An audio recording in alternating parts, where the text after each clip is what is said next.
pushing on, but then you went too far. When your ship has sailed and all your dreams are lost, everything is wrong, you feel like it's your fault. Just remember, I will be there for you, baby. Remember, there's nothing out there to get you, don't forget it. When life throws lemons, just call on me. Just call on me. Just call on me. Just call on me.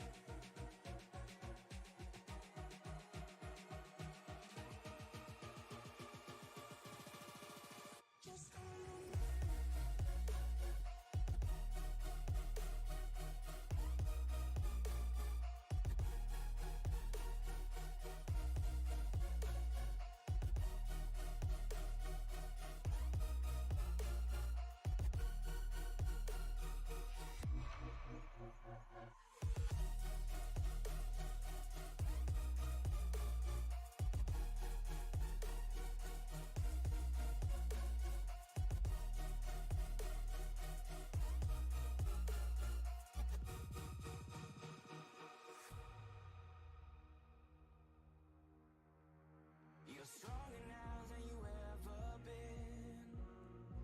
You gotta leave now, it's time to catch the wind. You will climb up high and look through the clouds.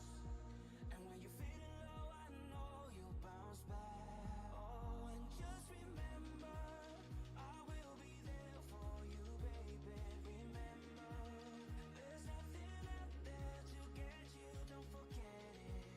When life throws lemons, just call on me. Just call on me. Just call on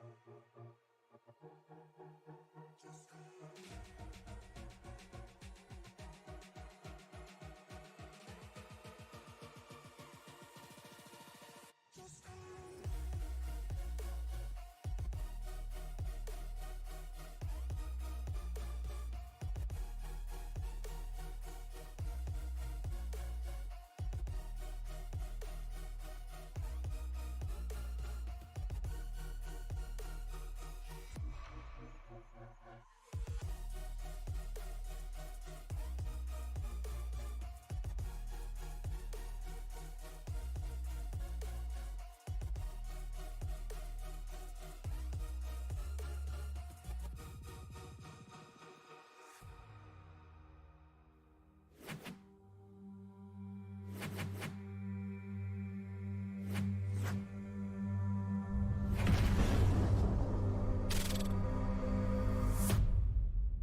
Ladies and gentlemen, welcome to the oldest track on the NASCAR circuit. That's right, we are here at the track that Clay Earls built in 1947 and has been the home to continuous racing for NASCAR, whether it has been the Winston Cup, now the regular Cup Series, trucks, or even the Busch Series when it ran here for the longest time, and still comes here as the Xfinity Series. That's right, the home of the coolest trophy on the NASCAR circuit, the Grandfather Clock. Welcome to Martinsville Speedway. And welcome to SRM's coverage of the Outlaw Sim Series for 200 laps in their truck division. Because from the green flag to the checker flag and every flag in between, SRM has you covered. From high above the track in the Tony Trapazzo Memorial broadcast booth, I am the dog father for his second star of the season, Shane Lake. And pushing the ones and twos and giving you all these amazing views, my partner in crime tonight, the other Shane with SRM. That's right, Shane Cochran joins me. And Bubba, we are at our roots tonight, short track racing, beating and banging at its finest. I am excited. Absolutely. Martinsville, like you said, just one of those OG historic defining tracks for NASCAR. As a Richmond native, I've made my way down there a couple times, watch Denny Hamlin win the race with a ruptured ACL and get surgery the next day. It's just a track where you can see the action from every seat. Can't miss anything, and we're not going to miss anything here tonight with the Outlaw Sim Series. You mentioned 200 laps in the feature, but we're going to have some heat racing to get it started.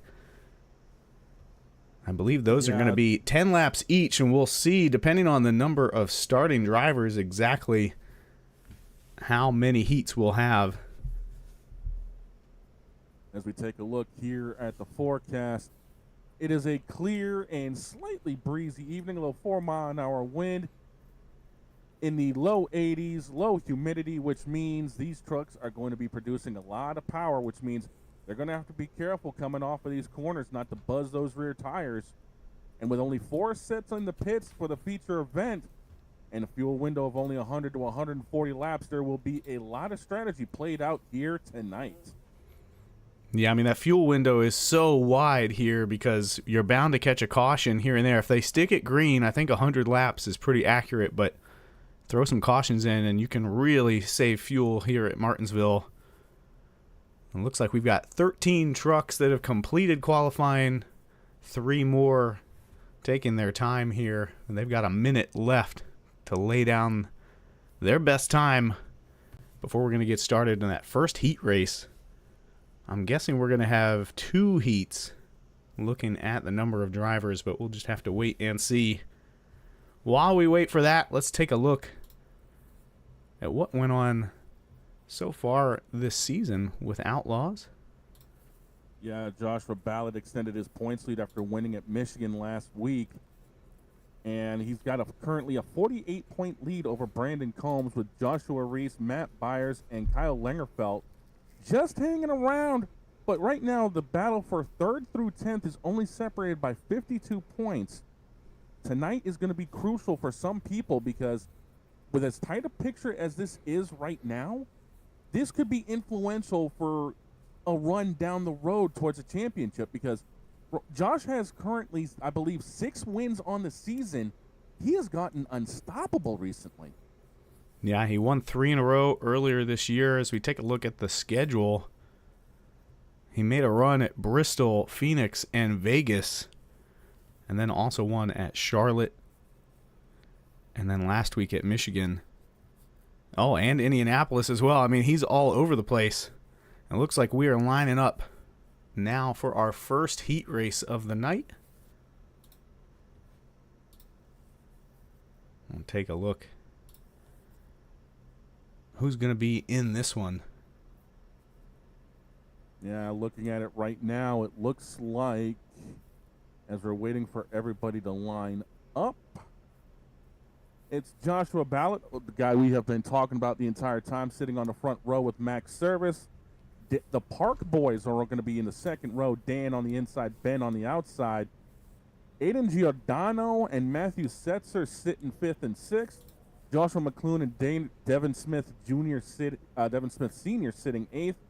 Tyler Markle and Forrest Hamilton Jr. 9th and 10th. Kyle Lingerfeld and Jeremiah Stutson 11th and 12th. Ben Henry and Josh Fox 13 and 14.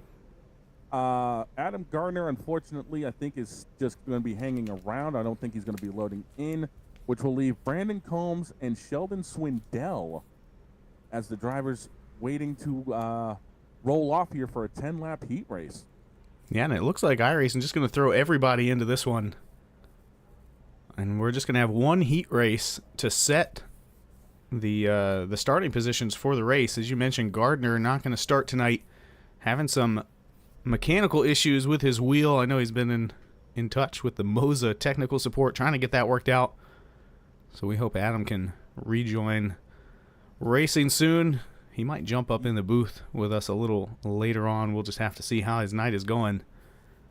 Yeah, unfortunately, due to a thunderstorm, I think everything kind of got power surged and then fried. So, things happen. It's a beautiful night here in Martinsville as the sun is going down. We're going to be racing under the lights. I love this shot right here. This is just special. Just off the back bumper of the pace car. Just seeing everybody lined up. The lights are slowly coming on around the track. This is a true Saturday night feel. But here we are on a Wednesday night getting ready to throw it down for 10 laps in the heat, 200 laps in the feature.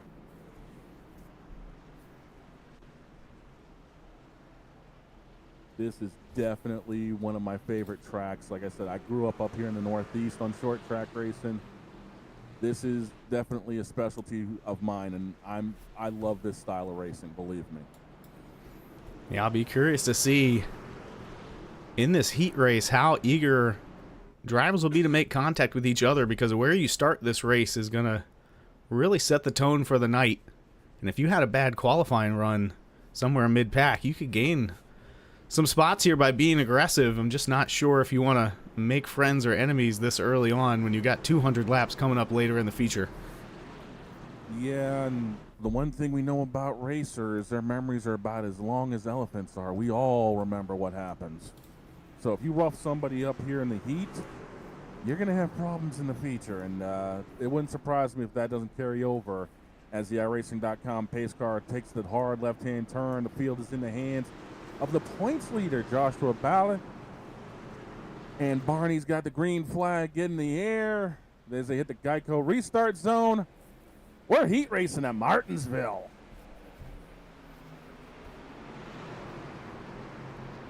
And Seven looks truck like out Joshua, front already. Yeah, he cleared the 81 of Max Service easily. We got a battle here for fourth.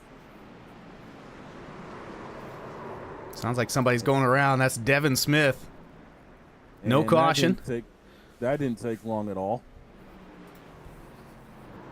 Looks like Brandon Combs also got a little bit loose. And whoa, the 21 There goes around himself. Oh, and then the And 8. the 8 gets turned. That's Sheldon Swindell. Oh, and He almost. almost comes up and T-bones the 95. Yeah, that Hot Ones truck getting spicy here in the heat. That almost turned into an episode of The Bomb hitting him. And Ballier just driving away.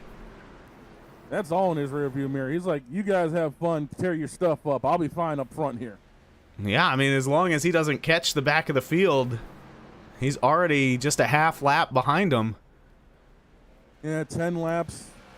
Yeah, I think he'll be fine. I don't think he'll end up catching him in time to do any real damage. Right now, closest battle on track is for 5th between Lingerfelt and Markle. Yeah, Markle's got a little bit of pressure right now, and I think Lingerfeld will probably be able to hold him off. That 05 truck, if he's going to try to do anything, the only ways to get around somebody here at Martinsville is either diamond the corner and set it up to have a lower exit, or you're going to have to use the fiberglass or hope they slip up, and there you go right there, case in point. Yeah, a couple drivers making big moves. Brandon Combs gained 8 positions already from the start, and Lingerfelt, who you just saw take away 5th position, he's up 6 spots from the start. So this heat race has had a lot of movement right away. Yeah, it doesn't surprise me. Some of these guys who are good on short tracks, again, Brandon Combs, who ended up winning at Bristol on the dirt a couple of weeks ago and has had some solid runs on the short tracks. Doesn't surprise me to see him moving up. As a matter of fact, there he is in the picture towards the back end, that neon green and black truck right there, as somebody in front of him got wicked loose and had to jump out of the throttle. I think that was the 99 of Hamilton Jr. Yeah, he got wicked loose coming off the corner, and that's the thing with these tires, as fresh as they are. You can buzz the rears really quick coming off these corners. Next thing you know, you're jumping around. And just like that, just 2 laps to go here in the opening heat. Ballier with a commanding lead and Max Service in P2. Yeah, I think these front guys are just content to run it out as Barney's waving the white for the heat. The top 4 have single filed out and checked out. So I believe your front 2 rows are going to be the same as what they were to start this heat. Yeah, no movement in the top 4 as they come around to take the checkered flag. Ballier going to hold that pole position, and he's going to celebrate with a drift into turn 1. And everyone's just going to stack into him and celebrate with him. Yeah, we don't need these trucks. They'll be fine. We got the backup trucks on the hauler. We're good. So biggest gainer there, I think, was Brandon Combs, up to 7th. And Giordano, that's going to be huge. the getting spun there, lost 7 positions from where he initially qualified. Yeah. Which now will set as the lights have fully come on over the track and it's faded into nighttime. Your starting grid, again, the first 2 rows have not changed. Valier and Max Service are going to be on the front row with the Park Boys 3rd and 4th. Dan on the inside, Ben on the outside. Kyle Lingelfelt and Tyler Mark will make up row 3. Brandon Combs jumping up to row 4 with Forrest Hamilton Jr. on the outside. Jeremiah Stutzman and Matthew Setzer are going to be your top 10, with Joshua McClune and Aiden Giordano sitting in row 6. Row 7 is going to be Devin Smith and Sheldon Swindell, with Josh Fox and Ben Henry making up your 16-truck field here tonight. Yeah, we talked about it early on. Who was going to make friends or enemies in that heat race? And there was a handful of folks who probably have their feelings hurt already tonight. Yeah, easily. And it'll be interesting to see if there's any payback here during this 200-lap feature. I mean, early on, I think people are going to want to settle it down, just kind of get through the first run, get the other set of tires on, because, again, there's only 4 sets of tires on the pits. I think they're just going to want to get through this, and then if there's a receipt coming, wait till late in the race if you end up racing the guy that might have done you dirty in the heat. As we jump on board with the 7, take this pace lap around Martinsville, you can see just how small and tight it is. Even at pace speed, your truck's going to want to jump onto that yellow curb down at the bottom. But you're definitely going to want to avoid that on the low line. You hit that curb, the whole truck just kind of jumps up in the air and gets loose on you. And then next thing you know, you're body slamming the person outside you into the fence, and then everybody's upset because they got tore up stuff. But as the iRacing.com pace car will make the hard left-hand turn, we got a 200-lap feature sitting in the wings. Grab that Martinsville hot dog. Make sure you got it topped with some chili. It's the way I take it. Barney's got the green flag in the air. It's time for a little bumper bashing at Martinsville.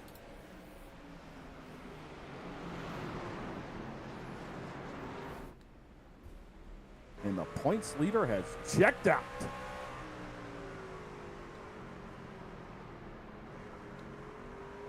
Looks like Max is trying to put a little bit of pressure on him, but content in P2 right now as one of the Park boys. I believe that is the 3 of Ben Park sits in 3rd. Kyle Lingerfeld jumped the inside to take 4th as we got, I believe, the 88 found the fence.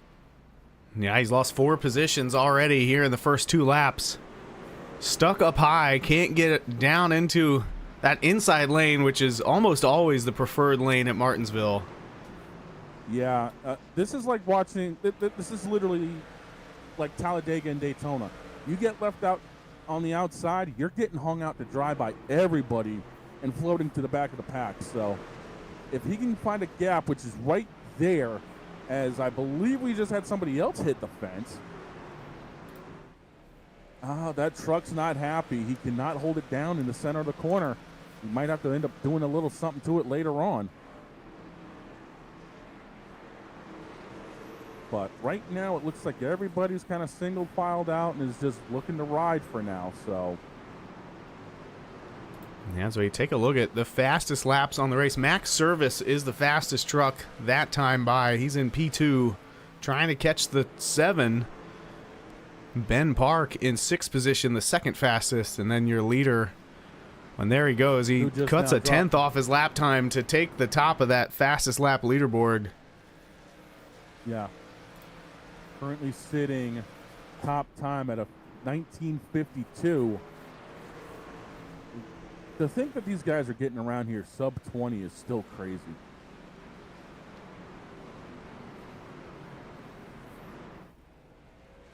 Brandon Combs, he gained 8 positions in the heat. He's already up 2 more in the race, sitting in 5th place. Great start for his night. Yeah, Brandon Combs with 1 win on the season. That came in the Bristol dirt track race a couple of weeks ago. After seeing what I saw, or calling the event at Michigan last week, I know he's got some speed in that truck, and he has been effective on the short tracks as well. So it doesn't surprise me seeing him up early, as it looks like we've got a little bit of lap traffic already in front of these guys. We're 9 laps in, and already it looks like the 8 truck is getting lapped.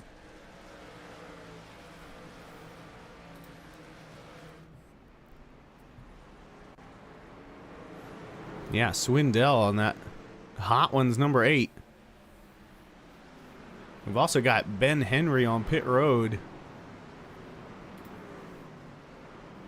Having an issue in the 9 truck. Yeah, I'm not sure what happened to him. He's been sitting there for a while, so something may have happened on the start that damaged the truck, or who knows, but he's been sitting there for a good little while. And it looks like we do have something happening to Henry on lap 7. We'll go back and take a look right now. He's already kind of riding by himself and then just wheel hopped it. He got on the brakes and the back end just started chattering. He wheel hopped it. Looks like he's going to head out back to the track. He's 3 laps down, going to go 4 right there. As Joshua Ballier continues to lead this thing. Yeah, he's put about 6 or 7 truck lengths between himself and Max Service. I don't think Josh is even pushing the truck that hard right now. I mean, again, I think the big thing is everyone's going to be running this in 2 different segments. Get through the first one, get the set of tires on it, and then, you know, race it out to the end. You know, let's ride on board with the 7 and see how his truck looks. It looks pretty safe and smooth. He's actually downshifting. I'm watching the tack right now. He's downshifting in the middle of the corner. Watch that thing go down to about 45, and then it just jumps up to almost 6,000. He's downshifting. Yeah, we were talking pre-race about the setup. They're not running a Martinsville setup. They're actually running a modified setup from the Gateway. So I'm just as surprised as you to see anybody downshifting here. I mean, in the next-gen car, yeah, maybe the 5-speed, but this is a 4-speed, you know, traditional stick shift. You don't usually grab third in these trucks at pretty much anywhere but a road course. Yeah, it just seems like it's more you letting the engine do a lot of the braking as well, which in a way does save equipment because, you know, these brakes get up to about 1,500 degrees when you get on them going into the corners, and they don't have a whole lot of time to cool off. As we got a battle for 5th brewing between Brandon Combs, Ben Park, and Tyler Markle, all within about 6-7 truck lengths of each other. Closest battle we've got right now, and it looks like Ben's a little bit better on entry, but Brandon's just pulling them on exit because of who's able to get in through the center of the corner better.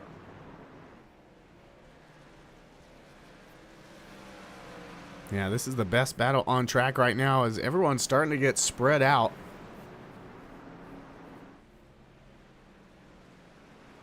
Yeah, I mean, again, with only 16 trucks in the field, you know, it's not like we've got a complete accordion effect like when we had 40 cars, you know, in a race.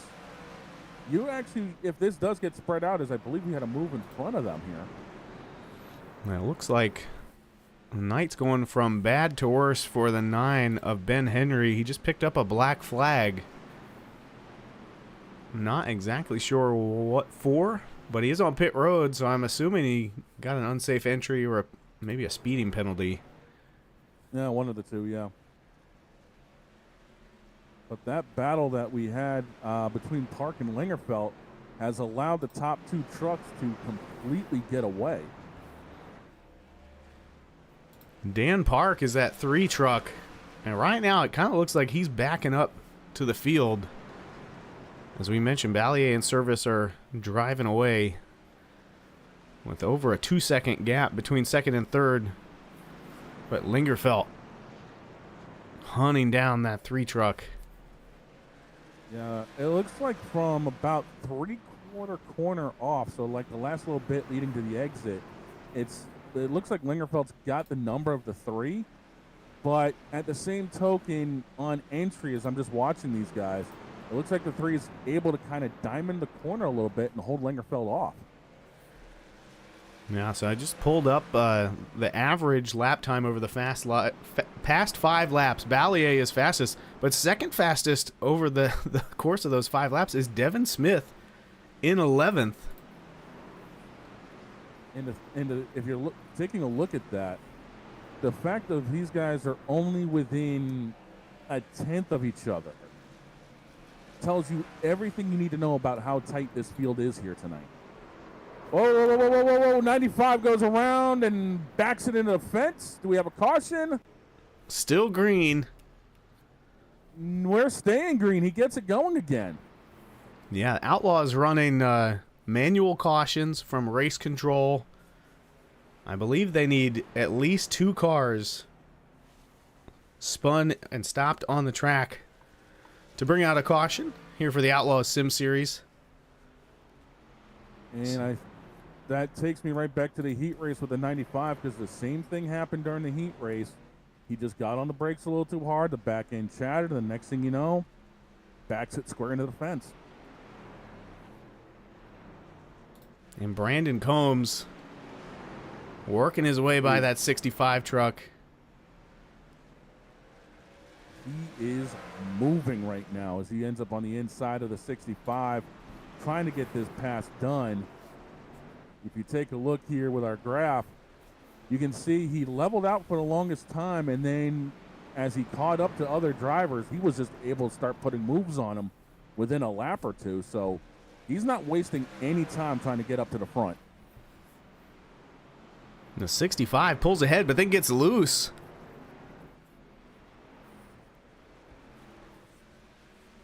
Might get loose on that outside, but what that did was bottleneck everybody, because it all funnels into one little area coming off the corner. And even if you're sideways on the outside and you're able to still hold the guy off, it's just going to bottleneck everybody up. So it's not surprising to see guys kind of back the field up a little bit, even if they have one mistake. But that's the problem, is if you end up leaving the door open for one guy, you might end up having 3 or 4 joining in with them. So you really got to be careful around here.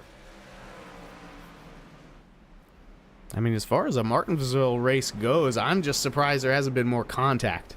When we have seen trucks getting around, it's been solo spins. Don't say that too loud. Wait till we're 30 to go, not 30 laps in. I'm just saying. Right now, there's a lot of respect between these guys, just kind of giving each other room, trying to set the passes up. But with 30 to go, I think there's going to be a little bit more taking and a whole lot less giving. Some very respectful driving so far. But I think, again, we talked about the fuel window somewhere between 100 and 140. If it stays green, it's probably a safe bet it's around 100. And those tires have got to start wearing out by then. Again, we're only about a third of the way through this run. Yeah, the tires are going to be the bigger concern than fuel, because right now, 34 competitive laps, getting ready to hit 35. Your tires are probably screaming at you right now, get me off here quick. As I believe we had somebody halfway shoot up the hill. Oh, who was that? It was one of the black trucks.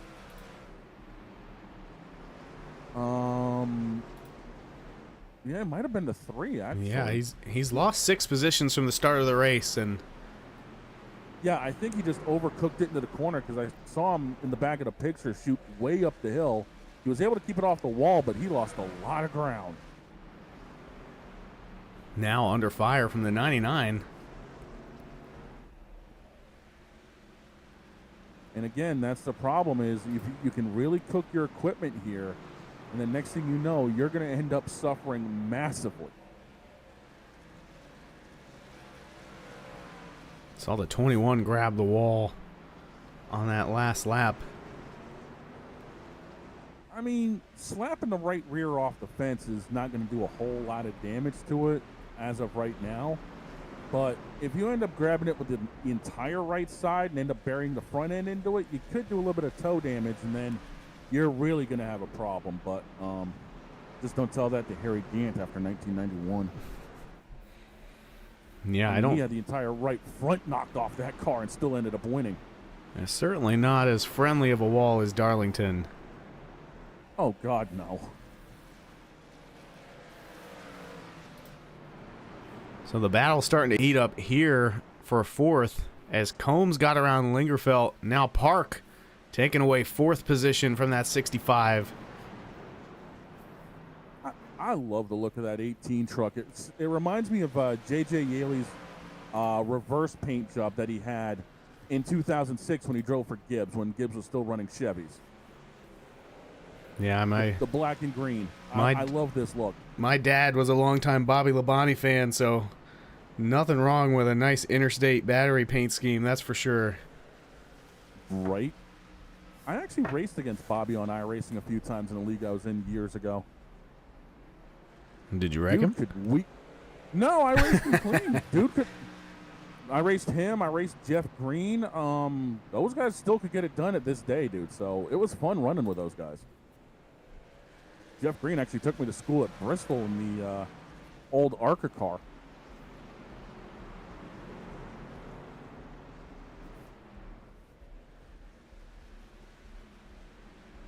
Seems like everything's starting to slow down a little bit and single file out, so. Yeah, most drivers now running about a second slower than their best lap. So we're seeing the tire fall off start to impact lap times. Whoa.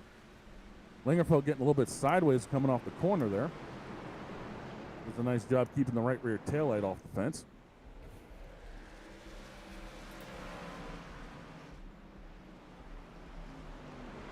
You can also see with the tire wear kind of how the line differs a little bit in the corners. Some guys aren't able to hook the bottom with the way the tires are, so that instead of backing it up, this is where you start to see guys diamonding the corner, maybe entering half a lane higher, and then just driving it down to the bottom of the corner to shoot their car coming off. So this is where you see who can kind of figure out what the truck's going to do late run. This is all taking notes as you see Brandon Combs way up the hill and then drive it down. It's also kind of saving the rear tires a little bit too. Yeah, I think here at Martinsville, you'd think you just want to hug the bottom, but in recent years and here in this, as we see the 28, he's kind of diamonding the corner more to get a better run off of the corner, and like you said, without having to lean on that right rear tire. Yeah, you're able to save your rear tires because instead of being midway through a turn and getting on the throttle, the wheel's almost a lot straighter, and you're not worrying about spinning the tires up as we've got a pass here, or an attempted pass. Again, with Martinsville, it takes a little while. This battle between Lingerfeld and Tyler Markle in the 42. I think Markle will probably clear him, and yeah, there he goes. Lingerfeld drops in right behind him just to slam that door. Yeah, 65 truck moving in the wrong direction. Got up to P3 and has dropped to 6th here on this long run. Yeah, I think he was expecting there to be a few cautions and kind of hang around a little bit, but through the first quarter of this race, holy cow, we're already almost 50 laps in. No cautions. No cautions, no lead changes since the start of the heat, either. The 7 truck dominating. I'm not surprised with what I've seen this season out of the 7. That thing's been a wannabe for the Norfolk Southern rail system, because that's what he's been running on this season, rails.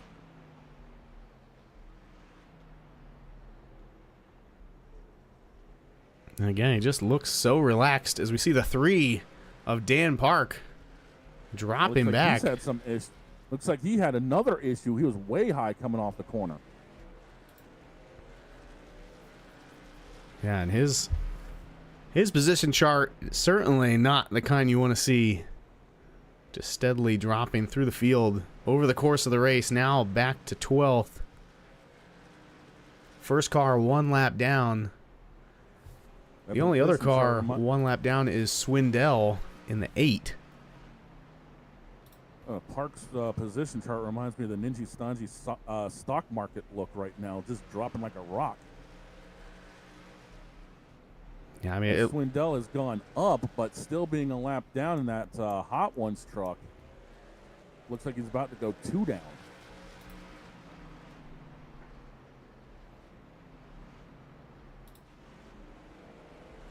Got a 3-truck battle for 6th here. And that is between Lingerfelt, Setzer, and Hamilton Jr. Setzer up 3 positions from where he started the night. Slow and steadily gaining positions. Yeah, and that's the thing is he's also been taking care of the equipment because I've been kind of watching these trucks going into these corners. His brakes aren't glowing nearly as much as everybody else's.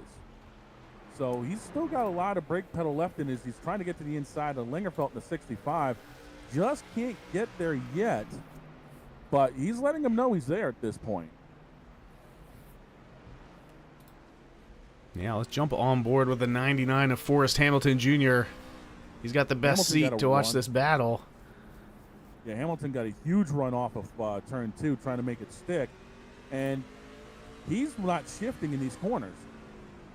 So, again, I think it's more of a driving style preference because you'll see his tack drop down to about 42, 4,300, and it stays there until he gets back on the throttle, compared to the 7 truck, who's actually downshifting. So I think everyone's got a little bit of personal preference going on here tonight. Yeah, I sure always prefer to avoid shifting when I can. One less thing to worry about. It also seems to save the rear tires. But yeah, it does, as I believe Hamilton's going to end up getting that pass completed on Lingerfelt, move him up another spot. Yeah, we actually have 2 different battles brewing here. There's a battle for 3rd between Combs and Park. They've gotten apart now, but the other battle is right here, 6th position, as Hamilton takes it, and then Setzer also around the 65 of Lingerfelt. Yes. Hamilton opened the door, and Setzer said, "Thank you, I'll just walk on through." And now we have this battle here between Combs, Park, and Merkel, 3rd through 5th right here. Don't worry, you guys ain't missing anything up front. Leader's still driving away like it's just a Saturday night chill drive, as Markel's going to make a huge dive on Park in the 18 and make it stick because I think the 18 just got clean out of the groove there. I mean, I think he's starting to struggle with the tires. Yeah, he lost a lot of speed there. Yeah, I don't think the tires are happy on that 18 truck.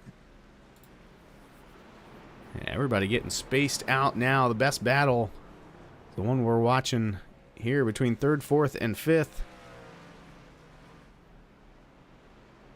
But nobody within half a second of the car in front of them right now.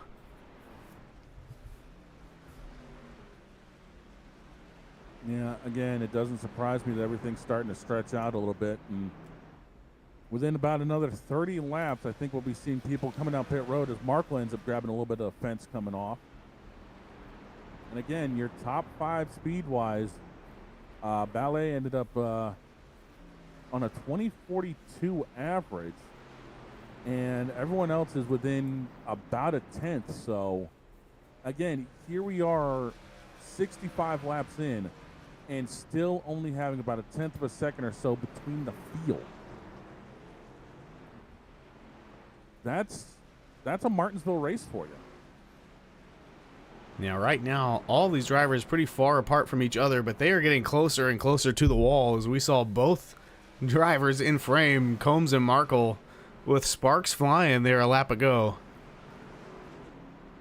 Yeah, that's the tires starting to give up a little bit. I mean, they're trying to push it, and as soon as you get on the throttle, that front end almost wants to lift up off the ground. And in doing so, the thing picks up a real nasty case of understeer. And you end up finding the fence real quick with these trucks. So we take a look at Max Service. He's been in 2nd place pretty much the entire race. He's got 5-second gap to Ballier in front and a 5-second gap to Combs behind. And we've got ourselves, it looks like, a caution. There it is. I don't have anyone wrecked. Check the 99. I just saw him drop.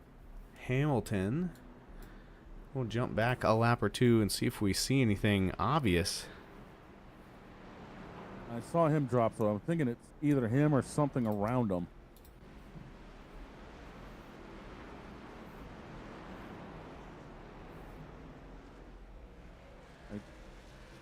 I don't know. I mean, I saw him dropping. I saw somebody else drop too. So Oh, there it is. Yep. Goes around, another solo spin. But I guess they decided to throw the caution, even though he got out of the way. Yeah, I don't see anybody else spinning around him, but there could have been another truck around somewhere. Either way, yeah, there might have been. We're going to get our first chance for drivers to hit pit road under yellow and try to decide what their strategy is going to be from here. Yeah.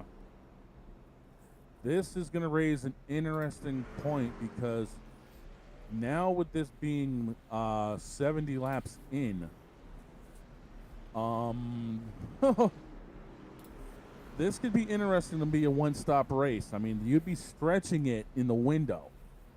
So it's going to be hard to figure out. Yeah, I mean, I can't imagine us going green for 130 laps. I don't care how respectful you can be to your friends at Martinsville. It's got to get dirty at some point. Yeah, like I said, right now respect is there because we've been doing this 70 laps. Everyone's been relatively clean. But you get within that 25, 30 to go window, something tells me the gloves come off. Especially when you get the trucks all stacked up together again. Everyone was, used to driving by themselves, having the whole track width to use on old tires. Just kind of being comfortable, settling in. Now you got cold tires again. And you got everybody around you, and there's a few people that are antsy because they know that 7 truck, if he gets out into another big lead again, he is GAWN gone. And that pace car is off. They're coming back to take the green flag for the second time in the feature. And 7 with another great jump. But everybody right there with him. 81 still tight on his outside. He's going to clear him out of the turn. Combs trying to get up there beside the 81 as the 81 dives down low, trying to get inside of Ballier. These front 3 trucks right on top of each other. And that's the thing I noticed with the 7 is even in the outside, because of the way everything kind of started up, he was able to drive off because he was able to get the rear tires to hook up. He does it again here to hold off the 81.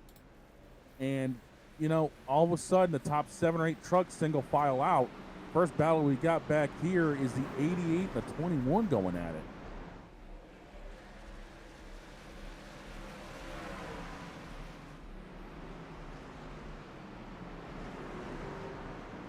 And that outside lane, able to battle back here on fresh tires.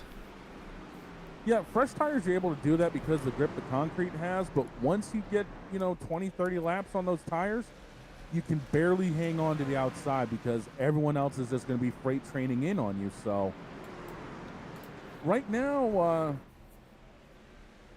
Aiden and 21 and Jeremiah and the 88 are putting on a good show. And the 21 reigned supreme in that battle. So that says a whole lot. As I think there's a couple of people behind them taking notes on what was going on. Joshua McClune and Tyler Markle going at it here, and I believe Markle just cleared them.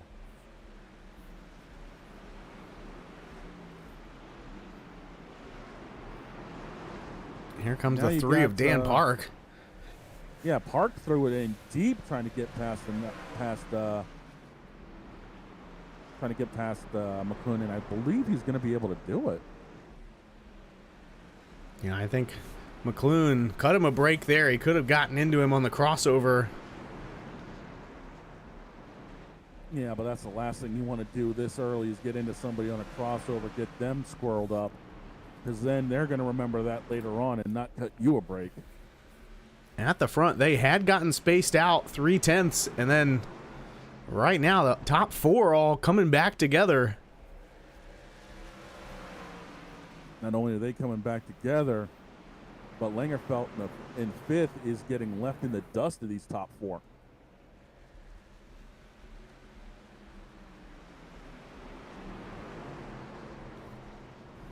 And we're already starting to see the 28 of Brandon Combs actually searching around a little bit here on relatively fresh tires. So, you know, he's skating the high line a little bit and then just trying to diamond it down. So maybe he's realized he could save a little bit of tire doing that early on and try to have something for him late run. Yeah, I don't know. I think I'd want to attack early on this 7 truck, not let him get away. But let's double check, make sure everybody is on the same tire strategy. It looks like they are. Everybody pitting under that caution, taking 4 tires or 4 tires plus repairs. So everybody on the same fuel situation, everybody on the same tire situation. Yeah, that doesn't surprise me. So that means now whatever strategy people had, they literally just backed up roughly 70 laps. So it'll be interesting to see how this turns out. It looks like the 81 got a little bit loose coming off of 2, and he's letting the 7 slip out of his grasp. Yeah, 84 laps down. We've got 13 cars still in the race, 11 still on the lead lap. I'm going to take a look at our wrench wranglers. Who's made the most repairs? Right now, Ben Henry, but he's out of the race. Swindell riding in 13th, 2 laps down. He's done 37 seconds of repair. He's still out there battling. Gonna need some cautions to get caught up, though. Yeah, and right now, unless something big happens, I don't see those cautions coming till towards the end of this race, if we see another one, period.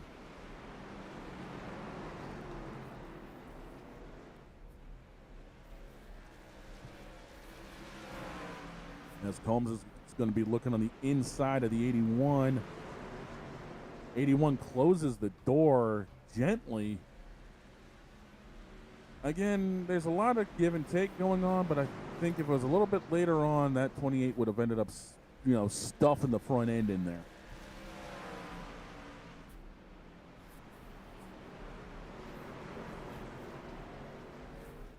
And as that battle settles down, we're going to take our first commercial break of the night and be right back here with the Outlaws Sim Series on Sim Racing Media.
And welcome back to the Outlaw Sim Series in the Martinsville 200.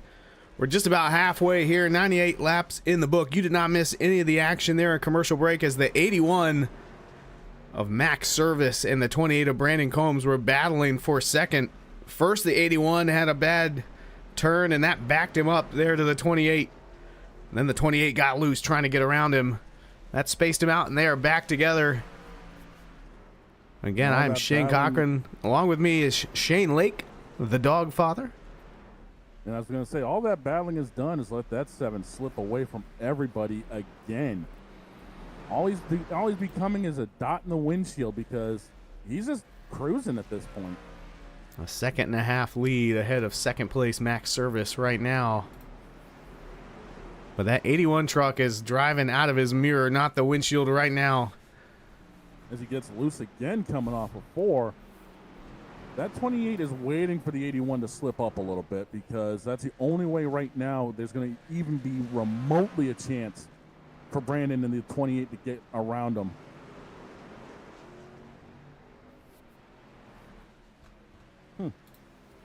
I just got slipped a note for the few other companies on here apparently we're supposed to be bringing up tonight. Bay State Limo in Haverhill, Massachusetts. Jameson's Restaurant in Hampstead, New Hampshire, and Sawyer's Ice Cream Bar in Guilford, New Hampshire. You know, being up here in Maine, these places are actually relatively close to me. I'll have to check them out sometime. Just spent a couple weeks up in Vermont myself. Lovely area, especially in the summer. Get a break from the heat. Summertime in the Northeast, you only need to worry about 10 days of summer. Then it goes back to about 70 degrees and waiting for fall to hit. Literally, that's what we're doing right now here in Maine. It was only about 73, 74 degrees, and we've already got the leaves changing. So football season's close to being upon us. Oh, yeah. Those crisp fall mornings. Be here before you know it. The NASCAR season winding down. And speaking of that, they've already released their 2026 schedules. And there's a few surprises as it looks like the 3 truck is still struggling out there tonight. Yeah, I was just checking on the 3 of Dan Park. He's lost 8 positions from the start of the race, was in 3rd when this thing got going. He actually picked up a black flag back on lap 71. Again, not entirely sure what that was for. It would have been just maybe on the restart after that caution.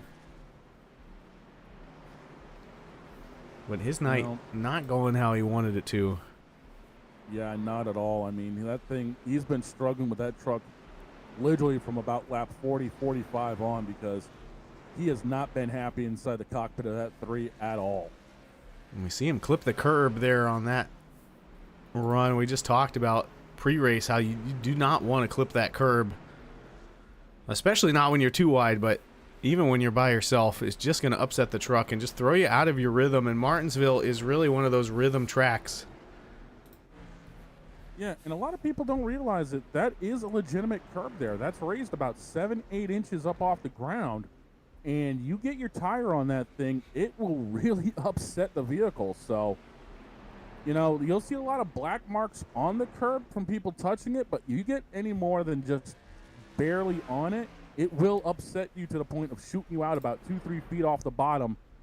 As it looks like, is that the 21 on pit road? It's the 8. I think he might have picked up a black flag. Go take a look. Looks like speeding on entry. You know, and that can happen here because you're still going from about 110, 115 miles an hour to trying to get down to pit road speed, which is at 35 by that commit line. You can still cook yourself pretty bad here. So you really got to be mindful how quick you get on the brakes and how quick you get through the gears to get it down. And the battle starting to heat up here for 7th between Giordano and Markle. Yeah, they've also got the other, well, 2 of the other black trucks in the field here tonight in front of them with Lingerfelt and Setzer. So it's a battle of 5th through 8th. And that 21 truck headed in the right direction. We saw him get turned around in the heat. start a little further back than his speed would have started him from qualifying. So he's been moving forward, now up to 7th. 5 positions ahead of where he started. Yeah, looks like it. Yeah, it's 5. I'm checking the tower scoring. It's 5. And he's got some trucks within reach. Yeah, it looks like the 3 truck is on pit road to try to remedy what's wrong with that thing. And again, he's got himself in a nice little battle here as we're on board with him. And he's shifting in the corners because I'm current driver. I haven't been on track in a while, but I'm watching what these guys are doing. He's actually shifting a little bit earlier in the corner, whereas other people are shifting more towards the center. He's shifting it more towards about a third of the way through, just to kind of get the grip to get down through the corner and actually get the launch off. Yeah, I mean, you can usually use the brake bias to get the truck to rotate on entry, and then you use the shift to get it to rotate on exit. So I think he's feeling, I mean, right there, he looks comfortable, even though he's kind of in a battle here with the 5 of Setzer. Yeah, but right there, you can see he had to put a little bit of counter wheel into it. You can see these tires are starting to fade a little bit more as he's fighting that thing. Yeah, just as I said he looked comfortable, he is solid on that wheel. I swear these guys watch the broadcast and like, we're going to shut him up. And the battle for second is on again. Same book, different chapter. As Combs seems to be able to catch the 81 and then can't decide what to do with him. Yeah, it's just a matter that the 81 is either protecting the bottom or just gets that much better run coming off the corner. As we're on board with Brandon Combs in the 28. Oh, he chucked it in there that time trying to get the run. There he goes, right. He's trying to look on the inside, just cannot get there. I think he's trying to set him up. He looks to the inside, almost bluffing to try and get Max to cover the bottom so he can arc the corner a little bit better. There he goes. There he goes right there. He's going to try to get the run off of 2 again and just can't get it. He's going to try to chuck it in this time. He's there. Great entry as the 81 goes high and just gives it to him. I think he realized we're both losing time to Ballier. Now 3.5 seconds between the first and second place cars. Yeah, don't adjust your picture, folks. The 7 has checked out that far. He could be playing Hotel California by now, and everyone would still be catching up to him. Now the 28 starting to set sail and try to eat into that lead. With just 79 laps remaining, that sounds like a lot, but here at Martinsville, that's not so much. 3 laps a minute because they're running right around 20 seconds a lap. That's not a whole lot of time. That's roughly 25 minutes to about a half an hour. So I don't know. We're going to look at who's the fastest car on track right now. It's Dan Park back in 12th, but I think he pitted just a few laps ago to get some fresh tires. But other than that, it is the second place car, Brandon Combs. Oh, and just as I say it, Ballier tops him on the lap board. If these trucks were closer, I think we'd have a pretty decent battle here going, but that 7 truck has built a buffer for himself. Yep, and the thing is, looking at these times, they have dropped off nearly a second from when they had the stickers on. Ballier at a 20:36 compared to Combs at a 20:49, so there's a lot of drop-off going on here, but even still, with their best times, Ballier was still roughly a couple hundredths quicker. So that's, again, the tightness of this field. It's going to take a mistake from Ballier for Combs to catch up to him, I think, at this point. And I think maybe the 7's spotter told him, everything we're talking about right now, because he has stepped it up and started to pull away from the 28, or maybe he was just riding and saving tires before Combs got into second place. Yeah, that wouldn't surprise me. I mean, 6 wins on the season, current points leader. he knows that right now he needs to keep this lead in order to keep expanding the points lead, because he knows if Combs gets on a run, he's going to be dangerous to deal with. So he's now officially gone on the attack to try to end this race early on everybody. Now, we talked about the point standings. Ballier, I mean, just running away with it. Oh, and just as we throw that up, a caution is out. Forrest Hamilton Jr. has crashed in the 99, and we're going to take a look. There, he got a little help from the 42. Help. Yeah, that I'm not a fan of. We're going to back that one up and right along here. Let's see how this cooked out. Oh, it might have started a lap earlier as he was slow. And as he's on the inside, kapow. Yeah, I'm actually going to take that back a lap. See what we see here, because I saw the 42 get loose and slow. I guess it's just Dan Park coming on those fresh tires. Yep. Getting around him, and then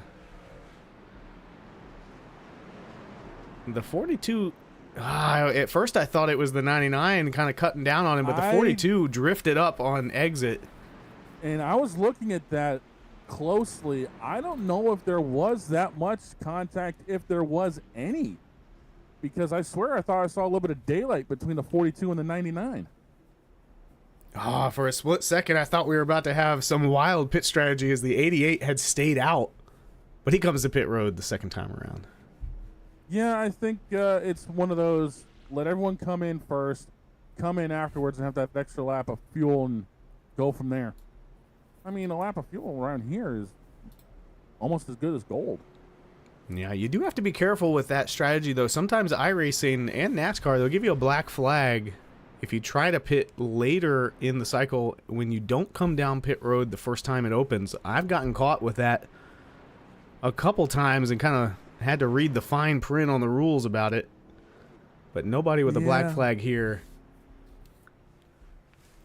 Yeah, that's something iRacing needs to clean up, but, you know, that's a conversation for another time.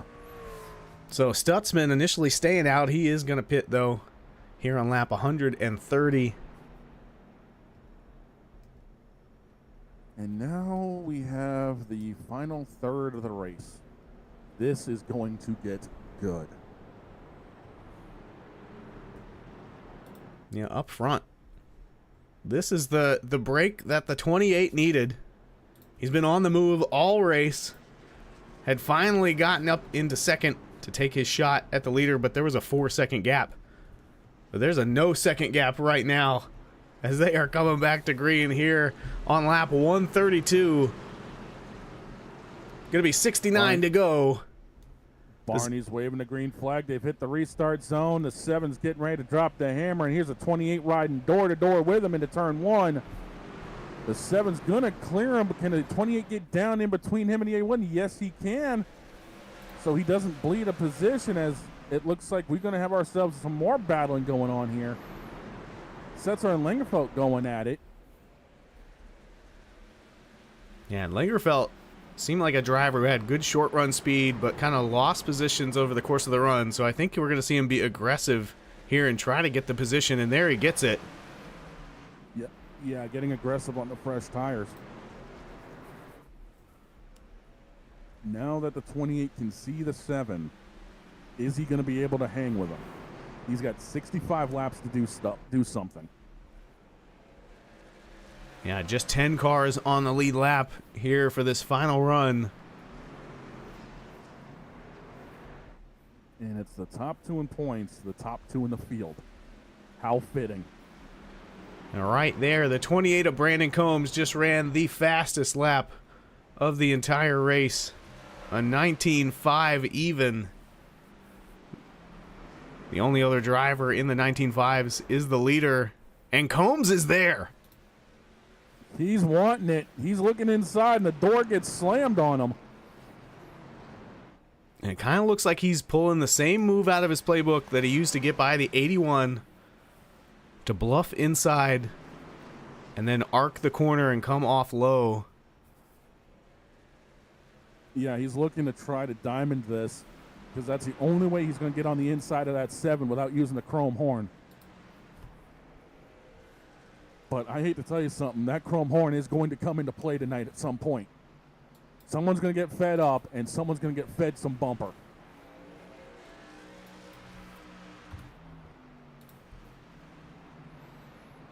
Oh, Combs gets loose. And another caution. And Forrest Hamilton involved again. oh, no. And don't tell me. I mean, Nope. Oh. that looked really strange. Like maybe there was some netcode. Because that truck just kicked sideways. He wheel hopped it. I saw the back end. He wheel hopped it. Just watch what happens on the entry of the corner. You'll see him immediately get on the brakes, and the back end's just going to start sliding on him. Right there, you can see the back end immediately start kicking out. That's wheel hop. You called it.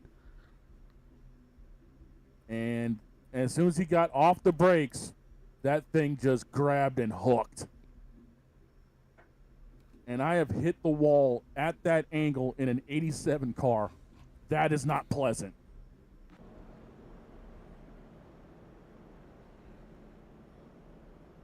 So we had that long green flag run early in the race. And now we've had 3 straight cautions. yeah, as Larry Mack said, cautions breed cautions. Let me tell you something, Daryl. Cautions breed cautions, buddy. But reach up there and pull them belts tight again for me, will you?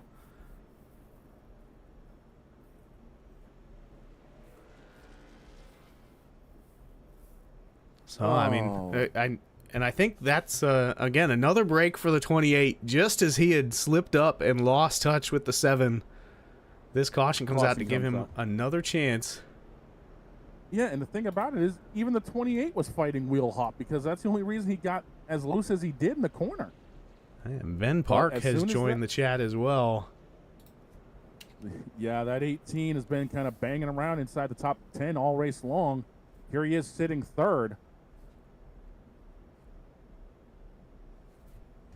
He's been able to keep his nose clean all race. He may have something to say by the end of this. And Lingerfeld. Been up and down. He's been up and down, but sitting in 4th right now with Setzer behind him. Yeah, again, the 65 truck has great short run speed and then kind of loses it over the course. You can see on that long green flag run to get the race started, he just started drifting back. Got as low as 8th, and then when the pit cycles happen, he's right back up to 5th. Now running 4th. Yeah, it's a tire thing. Once the tires fall off that truck, it fades like a rock. Another truck I feel like we haven't necessarily seen at the front is this 5. And yeah, he's only been going up since the race started. As low as 10th, now up to 5th. Just been working on it all night long. Speaking of all night long, I'm glad this caution didn't last all night long. As the trucks are in the Geico restart zone, hammer down again. Barney waving the green flag, and the 7's checking out again. Can the 28 get down before Park fills that hole? Yes, he can. And now the chase is back on again as everyone's 2 by 2 behind the top 3. Oh, contact sends Lingerfeld around. Keeps it off the fence, and we got another caution. There it is, one after another. Well, we knew the gloves were coming off late in the race. I just figured it'd be 30 to go, not 65 to go. And here we are with 55 to go, running our 5th caution. Now we made it almost 70 laps to start the race without a caution. Then another 60. And then 2 quick cautions here. Oh, Lingerfeld's making it to pit road. Tired. I think he wants to get tires. As he almost had the 8 truck of Swindell take him out. Yeah, so this is going to give a couple people an opportunity to get on a slight tire differential. So we take a look at our pit stop stats. Everyone back to McClune has 16 laps on their tires. And then from there on back, Max Service, we saw him running 2nd most of the race. He's dropped back to 7th. But he's going to be, I mean, he's back there because he came in on that last caution. Maybe the only driver other than Dan Park to do it. Park is still a lap down. That's Dan Park in the 3. Yeah, Ben unfortunately, Park he's just is had a in rough third. day. Yeah, I think Max is banking on, with these short bursts, the tires are going to heat up and cool off, go through a cycle.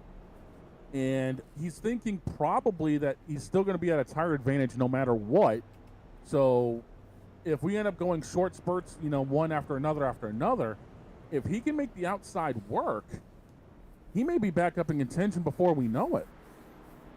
Yeah, I mean, you can see it on the chart there. He's running second and third pretty much the whole race. So he's trying to use pit strategy and tire strategy to give himself an advantage to catch that 7 truck of Joshua Ballier, who has dominated all night long. He really only dropped out of the lead superficially through a yellow flag pit cycle. Mm-hmm. But he's been up there all race long, sat on the pole. He was on pole for the heat race and has just flat out laid it to him here tonight. And as the iRacing.com pace car makes it back down towards pit road through 3 and 4, go the top 2 in points, Ballet and Combs. Barney's got the green flag in his hand again. As they hit the Geico restart zone, we're back racing.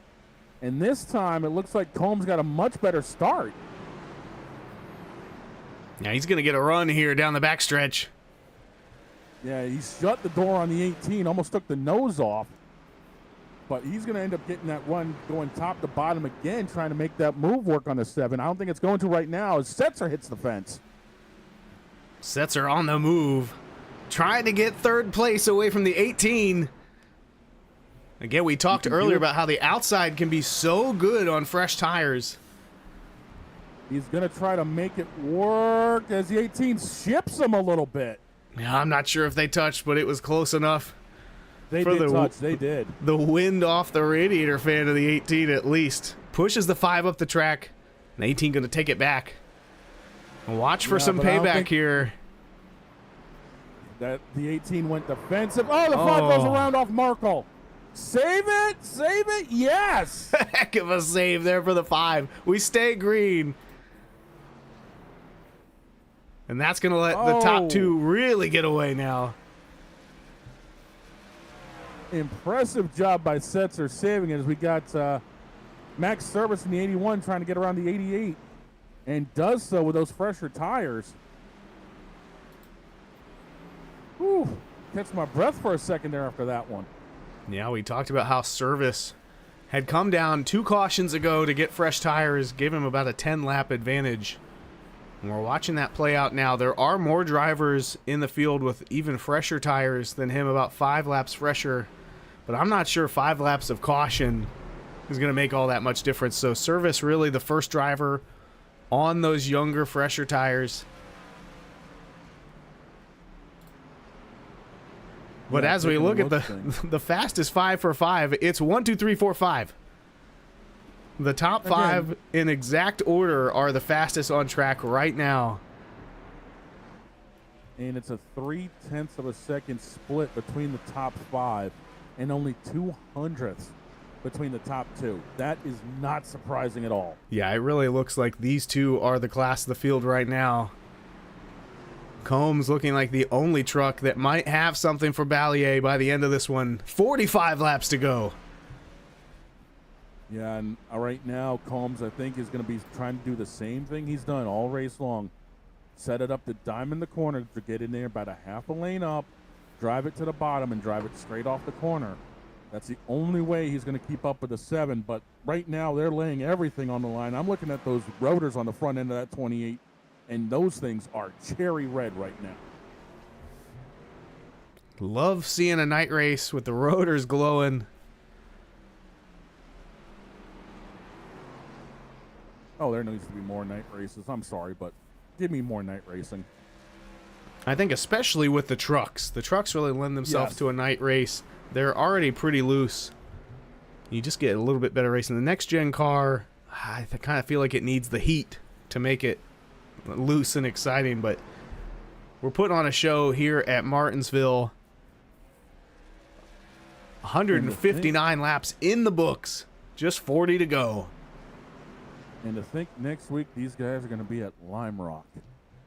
Ooh. Completely different. Oh, yeah. And especially with a truck, these things lumbering around a road course, and to think you got the uphill section where these things will actually get off the ground. Oh, boy. Yeah, talking about the schedule. Here we are at Martinsville. Next up, Lime Rock Park, and then Talladega for the second time this season.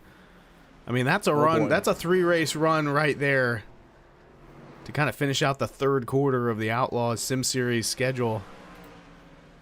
But right 3 now, straight wild card races. Oh, yeah, that's going to be fun. So it looks like Combs is tracking down Ballier. yep. He's right there back on him again within a couple of truck lengths. And he's shifting. You know, we noted earlier on in the race that the 7 truck was shifting. It kind of surprised us. But now we're seeing pretty much anyone who's got speed to contend for the win is using that to help rotate the truck on exit. Not just that, but he's using the shifting to help slow the truck down, because it's almost like as soon as he's in the corner, he's already down into 3rd gear, and as soon as he's off the concrete, he's in 4th gear. Right there's that shift as he bounces it off the fence. It's literally the moment he's on the concrete, 3rd gear. The moment he's off the concrete, 4th gear. He's trying to keep the grip in the rear tires as much as possible right now. Yeah, like you said, he's really using the downshift to turn the truck. He's not really using the wheel until he's already done with the downshift. And in a way, that's smart racing, because he can actually predict how the downshift is going to go. If it's dead straight, the truck is a lot more stable, because if you try to downshift it while you're turning, you're really upsetting the balance of the truck. Thought I heard some tire squealing there, but nobody sideways.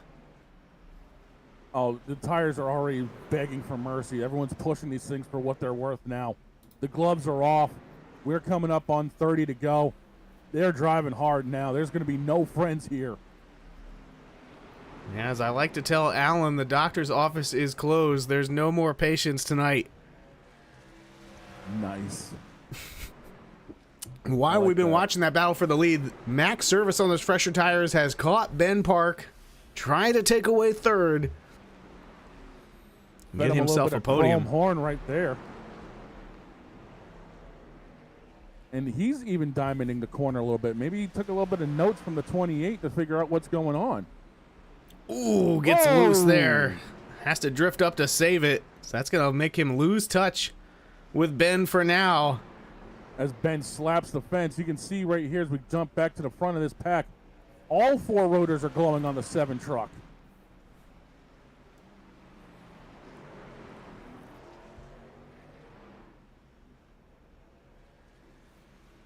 So they come around now, just 30 laps remain. And there is nothing being left on the table. The 7 is pushing for everything he's got right now to try to put a little bit of distance between himself and the 28. And this is going to get good late. You know, looking back through the pack, 7th place, that 21 truck.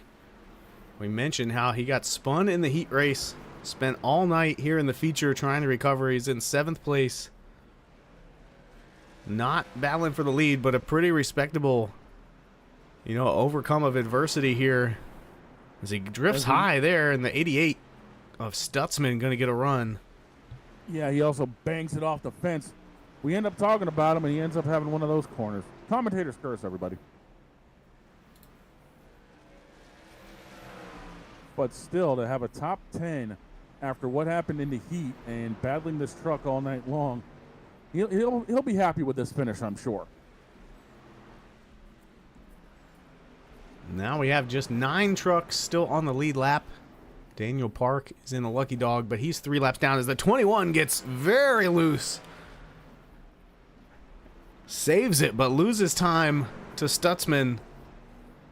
I don't think he's happy with that truck right now. He's fighting it. He's got the rear tires upset, so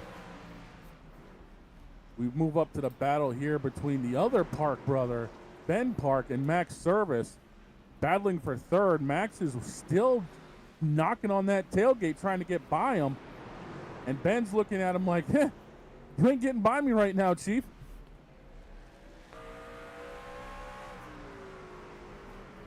On board, looking out the back of this Interstate Batteries Monster Energy Toyota, as Max climbs the curb. That's going to hurt him time-wise. And all that ground he gained, he literally just lost. And that brings Markle into this battle. Tyler Markle in 5th. That 42, we've seen him involved in a little bit of contact here tonight, but he is running in the top 5. Yeah, he's been fighting and clawing his way into the top 5 here tonight and doing a good job in that 42 Chevrolet. These two just cannot figure out what they want to do. Do they want to pass each other in battle? Do they want to space it out? Oh, they got plenty of space if they finally want to battle, but it's just it's going to be a question of if Brandon can get up there. He's a little bit quicker overall, but it's not enough to get up there to try to contend for the lead. Yeah, as we take a look over the last 5 laps, they're just trading it back and forth. And the thing about it is they're not trading it by big sums of time either. Maybe a couple of hundredths here or there, but that's legitimately it. It's not enough to put a dent in anything. But you also have to wonder if the 28 might be saving just a little bit for a final push towards the end of this race. I'm not sure. We have seen that 28 truck really come on at the end of the run. It gets a little loose there. But I'm just not sure the 7 has ever felt completely threatened. That boy hasn't been threatened at all tonight as we hit 20 to go here from Martinsville. It is definitely go time if you've got anything left in the tank. And if I was at 28, I wouldn't worry about cooling the tires. I wouldn't worry about, cooling the brakes. I do not want that 7 getting away from me because he has led all but 1 lap tonight. And again, that was only because Stutzman stayed out under caution thinking about maybe not coming in at all, and then he came in the next lap. So if you're looking for the stat of the night, that is it. 181 of 182 laps led by Joshua Ballier. Man, that reminds me of a time when Keselowski was doing his thing here back when he was in the Deuce and absolutely threw down a run. I think it was like 425 laps led in a race and still couldn't pull the trigger to win it. As it looks like Merkel here is trying to get to the back end of Service in the 81. The 81's looking a little bit loose, so I think he might have finally burned those tires off, and everyone else that might have saved a little bit around him is starting to catch right back up. Yeah, sometimes knowing you have fresh tires can be a head game where you actually race too hard, put too much heat in the tires, and put yourself at a disadvantage rather than kind of pacing your run. That seems to be what's happened to the 81. I mean, he was passing truck after truck. But now that truck does not look comfortable. No, it doesn't at all. He's burned the good off those tires, and now he's struggling like everybody else is. As it looks like the 7 has pulled away from the 28 now and is starting to catch up to lap traffic. I think that's the 3 of Park in front of him. Yeah, as we have 15 to go, let's run through our top 10. It's Joshua Ballier out front as most of the night. Then Brandon Combs running second. Both of these drivers already winners this season. Ben Park in third, trying to chase them down, but he's got a 3.5 second gap to second place. Then Max Service, we talked about him. He was on fresher tires, but seems to have run out of steam here towards the end. And then the 42 of Markle, having a pretty good run. He started 6th. He's up to 5th. Then in 6th place, it's the 65 truck, Kyle Lingerfelt. In 7th, Jeremiah Stutzman in the Yuengling Light Lager 88. Then in 8th, Aiden Giordano got spun in the heat race, came back, gained a bunch of positions here in the feature. He's running 8th position right now. 9th is Matthew Setzer in the 5. We saw him up in the top 3 on that last restart, and then getting elbows out racing, pushed to the side, and now drifting back to 9th. 10th place is Dan Park. He is 4 laps down and choosing to pit. I'm not sure about that race strategy, but he is going to come down pit road, and that is your top 10. Here as we have 10 laps to go. Yeah, the Ada Swindell and the Hot One Chevrolet getting lapped again. And this gap for Ballier has just been expanding. Currently about a second over Combs, 4.8 over Park. So it's safe to say, unless another caution comes out, I think this one's probably going to be in the bag.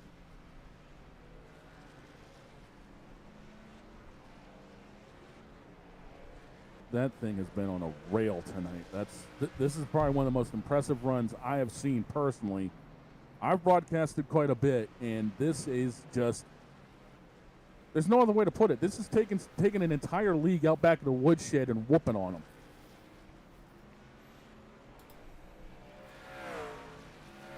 Yeah. Nobody has had anything for Ballier. As now this whole track is full of traffic. Everyone kind of driving their own race here at the end.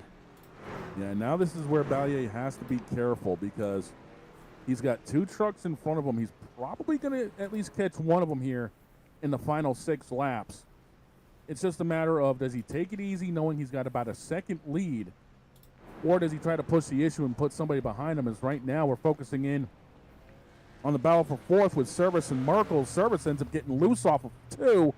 Merkel's going to chuck it in deep.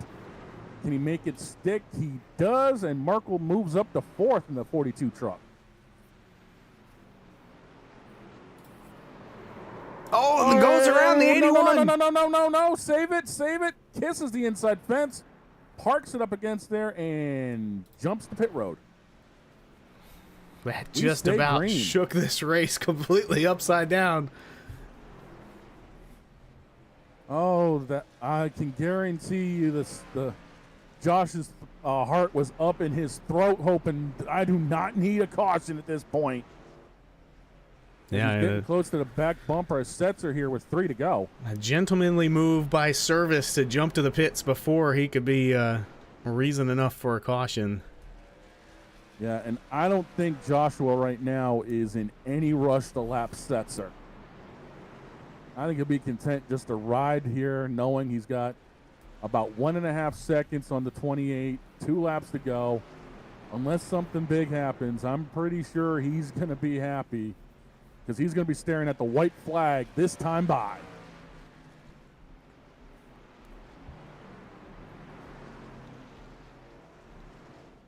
This is unbelievable. Barney waving the white flag one last time around for your current points leader and defending champion, Joshua Ballier. 199 out of 200 laps going to be led here tonight as he gets ready to come out of 3 and 4. It's going to be 7th heaven for Truck 7. Your defending champion is going to put some more distance between him and Combs. Joshua Ballier gets the grandfather clock at Martinsville. That's going to be Brandon Combs coming home 2nd. Ben Park in 3rd. That is your podium here for the Martinsville 200 with the Outlaws Sim Series. Race 13 is in the books. As the 7 gets ready to celebrate here on the front stretch. What a beatdown. This was Truex Coke 600 levels of shellacking. Whew. As the race is wrapping up, we're going to get ready to pull your podium drivers up to the booth for some interviews.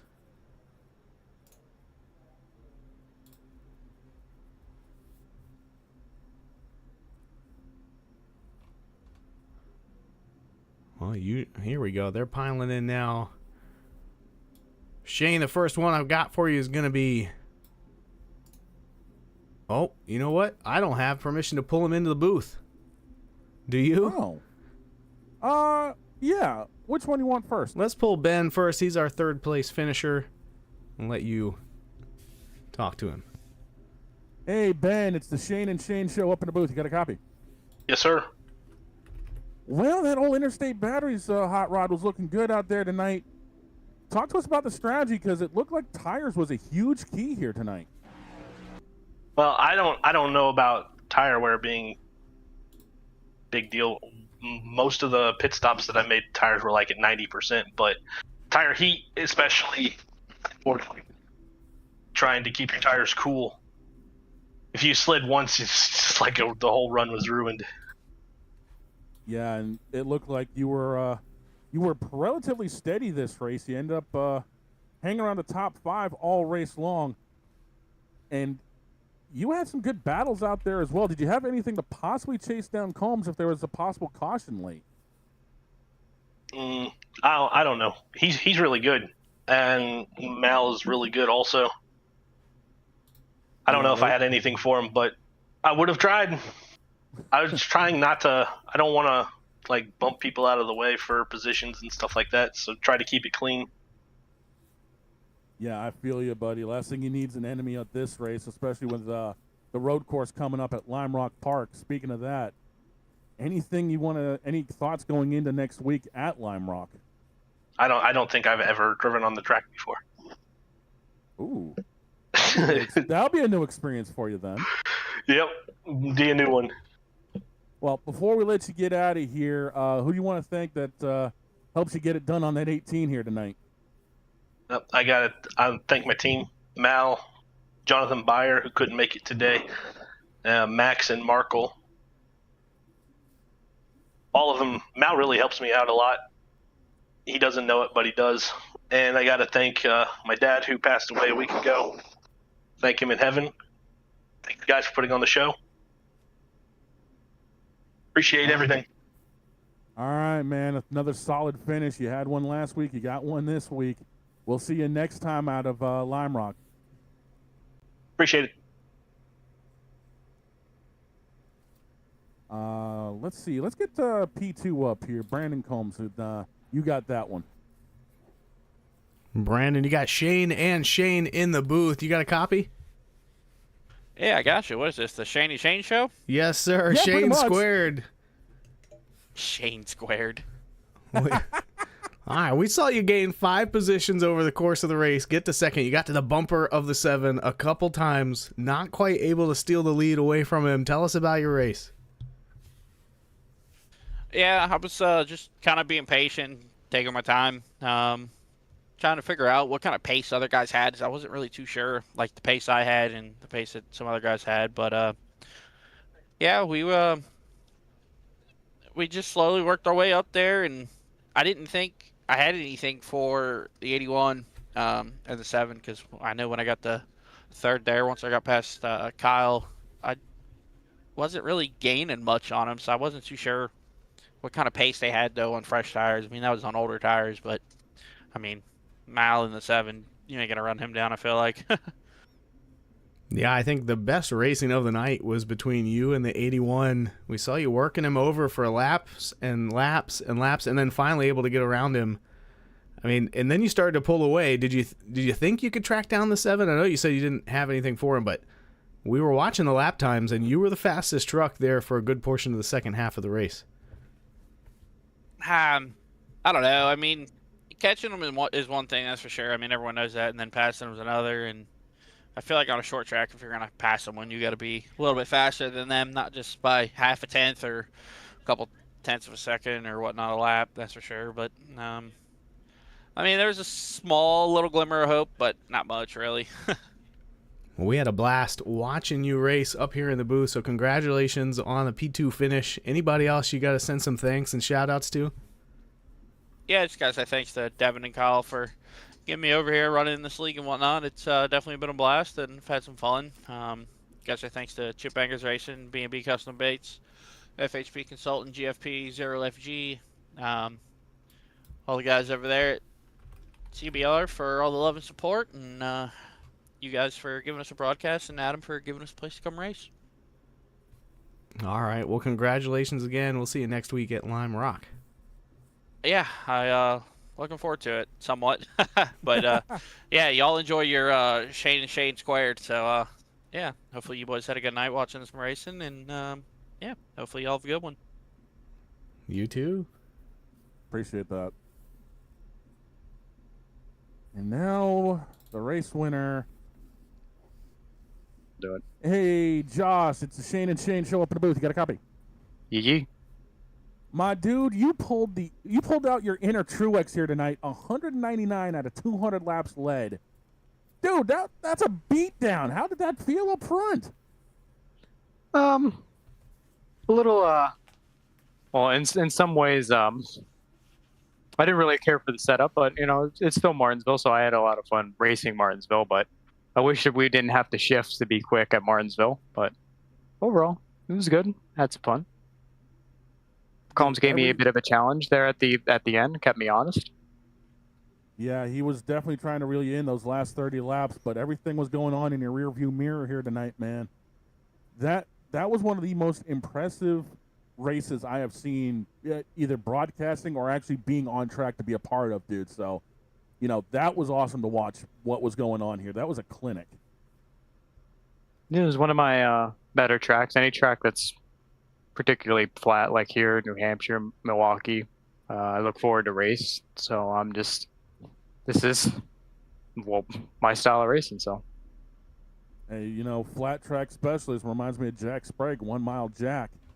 Next week, you guys are going to Lime Rock Park. Any thoughts going in?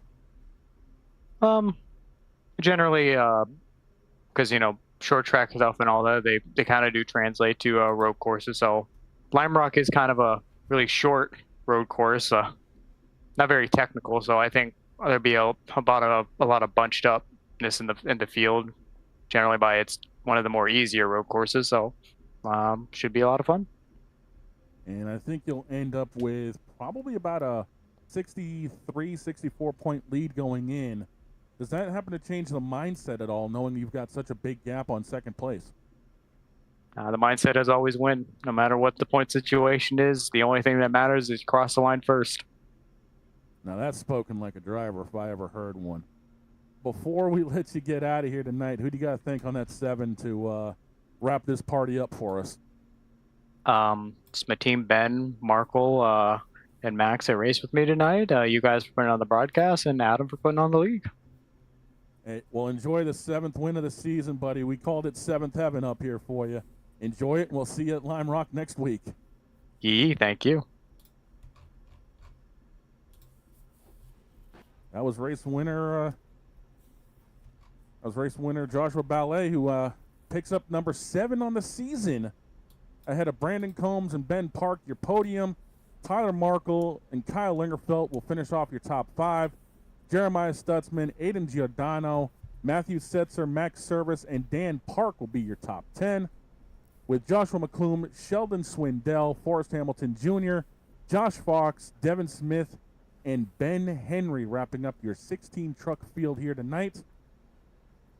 That is a short track beatdown if I have ever seen one in my life. That was fun to watch. It was. It was not without some drama, though. A lot of good racing back in the pack. Drivers making contact. Not as much as I anticipated. But you had said pre-race, Adam had told us he thought this thing could go green the whole way, maybe. And I think he was closer to being right than I was in terms of what to expect. So just a lot of respect, a lot of, let's say, veteran driving here on the track tonight. Just 8 drivers staying on the lead lap and out of trouble. But just some really great racing there. 8 trucks on the lead lap at the end. What is this, the late 90s? I mean, that's what it reminds me of. But you know what? That's just Martinsville for you. You just never know what you're going to get from race to race around here. And next week is going to be even more fun, going to the Bristol of road courses, Lime Rock Park. Yeah, I mean, I love Lime Rock. I especially love it in the truck. I think it's a really fun race, so hopefully the Outlaws guys have a lot of fun. And that's basically going to wrap it up for us here in the booth at SRM thank you for joining us. Race 13 at Martinsville in the books. Joshua Ballier dominating the race tonight. We'll see what they can do at Lime Rock next week. Any other closing thoughts, Shane? I got nothing else, man. This was a beatdown of epic proportions. Next week at Lime Rock, that's going to be fun to watch. So for my fellow namesake Shane Cochran, I am the dog father, Shane Lake. And as it's often said around here, today, tomorrow, and every day as you walk down the road to life, please don't play in traffic. And until we meet again at Lime Rock Park next week, please do take care.